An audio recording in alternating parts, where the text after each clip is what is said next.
So we've got a little bit of aggravation potentially between BOXXER and Queensberry. We've got BOXXER's first outing on the BBC on the 25th of October. And we've got Fabio Wardley versus Joe Parker on that night. Let's have a listen to Frank Warren having a little go at this. So I'm a bit disappointed that, I think they've done a 4-fight deal with BBC, and the first show that the BBC they give them is to clash with another show. It's madness. I don't understand it. But look, it is what it is.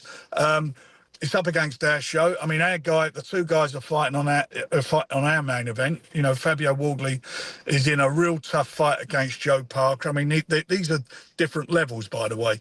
And Fabio's beaten obviously Frazer in big style, certainly in the last fight. And I really do like Frazer, but he absolutely poleaxed him in his last fight, or the fight he had with him. And then you look at Joe Parker, who's on a roll and is an interim champion. So it's a big fight. It's a great fight card. And it is what it is. We'll get on with it and do what we got to do. But levels, these are different levels we're talking about. Seriously different levels. Yeah. I thought you'd fallen out with me there, Frank, when I asked about Ben Shalom and free to air and the threat that poses. I mean, I know it's your favourite subject, Jim, but, come on. Well, one thing about it, all we'll be doing is talking about it 4 times a year now. Very good last jibe in there from Frank. Couldn't miss there, could he? What do you think of what Frank was saying there, Paul? I think he's got a point. I think he does have a so don't let this be the headline on the VT. Frank Warren should be worried. I think anyone on Terrestrial Telly will have a big advantage. There's a lot of numbers there, and Channel 5 are getting like 1.5 million viewers for a Friday fight night. On BBC Two, the old school people just flicking through the channels of the Terrestrial TV, they're going to sit and watch the boxing. They're going to see a decent night of boxing or a couple of decent fights, maybe. Like the main event is a good fight. I think it's a decent fight. It is levels ahead, Wardley and Parker, and the whole show will be a levels ahead. And I think it's not about the promotions. When it comes to the promotions, obviously Queensberry are miles ahead. But BBC Two will be very appealing to the average fan who likes to just watch a decent heavyweight fight on terrestrial television. I think the numbers will be good. I think the saving grace is that it'll be done and dusted by 10 o'clock, so they'll still get to see Parker and Wardley. I think it won't touch the sides. I don't think it'll touch the sides because I think in the build-up to the Parker fight, they'll advertise it left, right and centre, wherever they possibly can. Now you tell me how they're going to push this, unless it's word of mouth, unless you're a boxing fan, how they're going to push this. Is it behind a pay-per-view? Is Wardley Parker behind pay-per-view? No idea. But how are they going to push this? Well, that's a differentiator though, Johnny, isn't it? Okay, on BBC Two. 25 quid. Okay, they're going to push this on BBC Two. Yeah. So how are they going to push it? How are they going to advertise it? How are they going to push traffic towards it? Digitally, they've got iPlayer. They can bombard it. If you've got BBC, then you've got the audience, so you can just drop it in where you want to, when you want to, how you want to. You've got a preordained format to be able to do so. They advertise sport and events, don't they, on the BBC? Of course they do. They do advertise their own. What do you think of the BOXXER deal with the BBC? I think it sounded great initially, but it's 4 fights. Yeah. 4 fights for the year. So I think, how are you going to feed your fighters? You've got. I don't know how many fighters has got tied to him. How are you going to feed your stable of fighters on 4 fights a year? 4 shows, 4 of your own shows a year. Yeah. So that time will tell on that one. One would assume though that Ben. You obviously know Ben. I know Ben. You'll have seen him change from the promoter that was seeded to take over from Eddie. Sky may have learnt some of the lessons they felt they needed to learn from the experiences of Eddie Hearn and try and use Ben Shalom as the next generation of promoter to be able to do what they wanted to do. Whether that's worked out or not worked out, it's brought a change of direction. Ben is now in a needs-must scenario. And the fact that the BBC isn't going to give him... It'd be interesting to see where the Ben Whitakers of the world will land on the BBC, because that's where the challenge comes along, isn't it? Building up young fighters and creating a framework where they can be built into potential household names that was once done before for the Barry McGuigans of the world. You've got to build up an undercard as well. That's Absolutely. How the fights come through. Yeah. And so I'm curious to see how this pans out. I don't know. So if it's on BBC Two, what will it show? Will it show just a main event? 2 fights, but 2 fights. It's just going to get to the point where you're right what you're saying. You can't just concentrate on those 2 fights. Yeah. You've got to have a good undercard.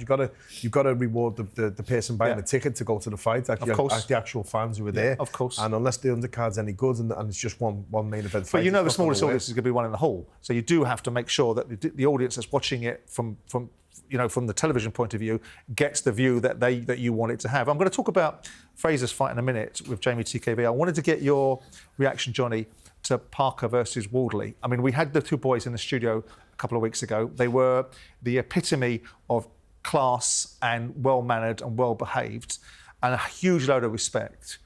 As much as I like Fabio Wardley, I was surprised at what was done to him by Justice Hooney.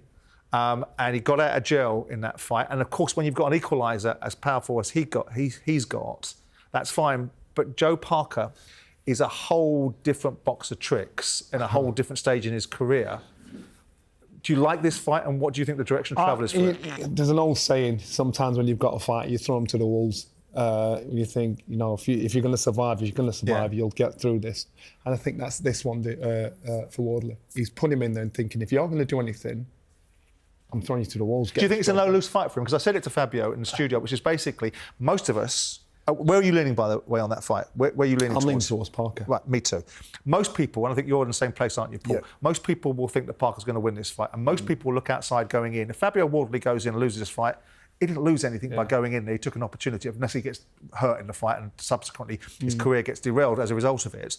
But if he wins it... It'll catapult him. It opens up a whole can of fish, massively. To do such an amazing thing, it'll catapult him. I just think he's been thrown at the deep end now. He was very fortunate in his last fight. He was. And now he's thinking, right, in you go, son. If you can fight, you can fight. I'll bring you back. So it's worth the risk. It's a big risk. Before I go off and ask you about the Frazer, I'm listening to Frazer in a moment because we've got a piece of VT from Frazer. What did you? I haven't asked you this, but I'm going to ask you again. I'm going to ask you, not again, but I'm going to ask you, what did you take away from David Adeleye? Do you think David Adeleye, I'm off on piece there, the producers don't know I'm going to ask this question, but David Adeleye and his fight against Filip Hrgović, and I've had various conversations with Adam Booth. Adam Booth set him up and wanted to see what he had. Yeah. And I'm not going to break any confidences. But for me, I looked at David Adeleye after the fight, he was far too comfortable in the loss, far too relaxed with the fact that he'd got in. Relieved. Relieved. Well, he was walking around smiling after the event. Now, David said to me privately, or in the studio when we had a couple of weeks ago, I know I could have done more. Yeah. But when it counts is when you do it. Where are you on the Adeleye story? I just think it's now down to him. It's now down to opportunities that are put in front of him. Because the kid's...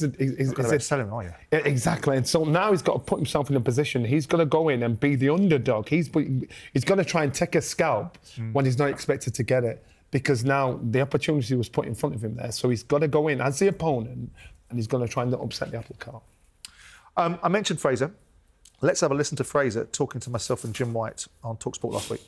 I'm back. I feel better than ever. I had a nice run out against Tete, but I always want to be in title fights, and thankfully, I'm back fighting for the British title.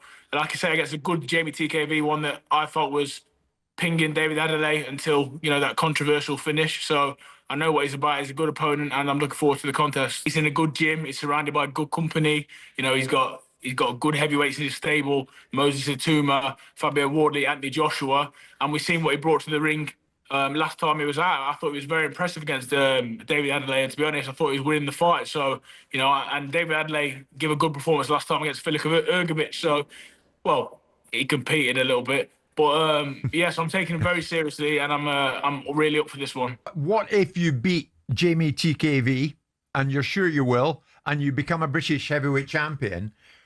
Is that it? Would that be a good time to say, right, I've got what I want now? Would you be content with that, or would you want more? You watch your tongue, Jim, mate. There's no content there. Well, I don't know who you think you are. You might speak to some boxers that will be content with that, but absolutely not. I love those questions from Jim. I'm really wedded to Frazer Clarke because I really like him, right? And obviously we saw what Fabio did to him in that fight. We've seen him come back and beat Ebenezer Tete, and there's a lot of credit in that particular result, albeit that Tete is not at the end of the spectrum that Frazer Clarke's going to launch pad off. Jeamie TKV, I mean, the fight against David Adeleye was a stink fest. Right? I mean, the fight itself doesn't really excite me, but when you look at this fight for Frazer, how do you see this one going, Paul? What's your take on it? If Frazer's going to have to be aggressive, be offensive, be on the front foot, otherwise it could be another one of them. And I hope it isn't, and I'm not trying to downplay the fight at all. I think it's a good fight. I think it's a pretty relatively even match fight between the two fighters. I think what Frazer was saying there on the VT had a bit of sense in it as well. I think I agree with a lot of what he was saying. I don't think there's anyone I know in boxing that dislikes Frazer Clarke. He's just such a nice lad. He's been around the pro game for a long time. Before he was a pro, on the security. He's so respectful. He's a nice lad, and you do will him to do well. And I think the first Wardley fight, he did okay, but, did, yeah. but the second one was clear and That's- one-sided, and that's what we don't want to see from Frazer. No. And after his second Wardley fight, his fight after that, it was about looking at Frazer. Yeah. That's what we were all looking at, not the opponent. We wanted to see what he was like when he got a shot, if he was fragile. That's what. So now, this fight against TKV,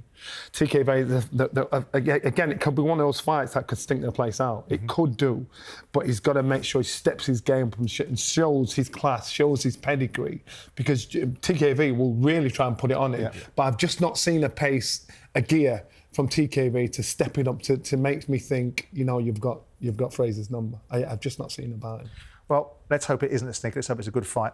And that, and with due respect to Jeamie, I'm going to pick Frazer, which is the death, because most of the time I get it wrong. But we will see.